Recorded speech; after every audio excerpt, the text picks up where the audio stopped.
Bonjour, chers membres de Citaverny-Mété-Comté.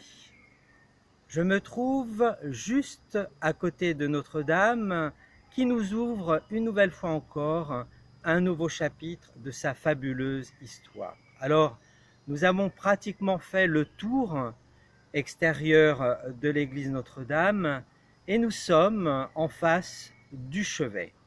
Alors, à l'intérieur, il s'agit du chœur et l'extérieur, c'est le chevet, cette partie octogonale qui se trouve juste derrière moi, flanquée des deux chapelles latérales.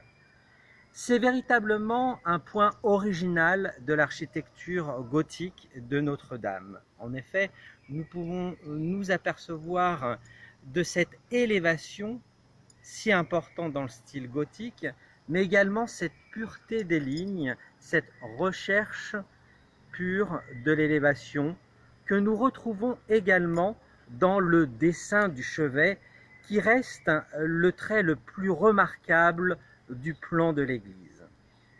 Développé sur 7 pans, selon un schéma fréquent au début du XIIIe siècle, mais rarement utilisé dans les édifices modestes. L'abside se caractérise par une grande profondeur et par la multiplicité des branches des ogives de la voûte. Nous voyons donc cette architecture qui s'élève et donc avec le point culminant, le clocher que nous évoquerons au mois de juin.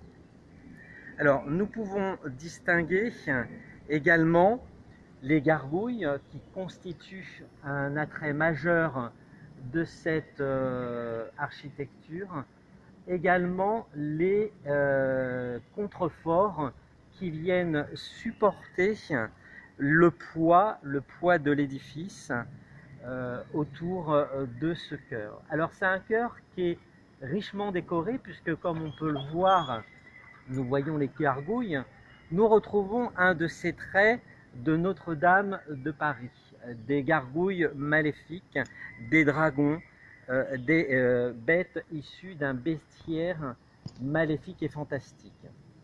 Nous retrouvons tout autour de Notre-Dame également les arcs-boutants que nous retrouvons également dans l'architecture de Notre-Dame. Vraiment, le point le plus important sur cette partie de l'église, on note parfaitement l'élévation sur les 3 niveaux, le soubassement, la partie centrale et la partie la plus haute. Juste à côté, nous retrouvons également les tourelles construites lors des rénovations du XIXe siècle par l'un des architectes, c'est-à-dire le gendre de Viollet-le-Duc.